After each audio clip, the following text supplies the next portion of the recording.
Hi, I'm Madera County Sheriff Tyson Pogue. I'm Chris Trindad, CAL FIRE Unit Chief and Madera County Fire Chief.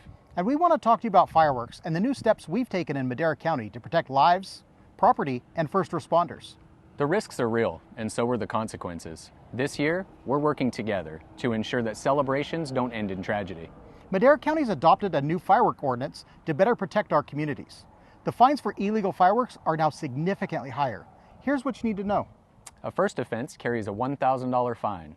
A second offense will cost you $5,000, and a third offense or more comes with a $10,000 fine. And each illegal firework is counted as a separate offense. That means if you set off 5 fireworks, you could face a potential fine of $36,000. But the consequences don't stop there.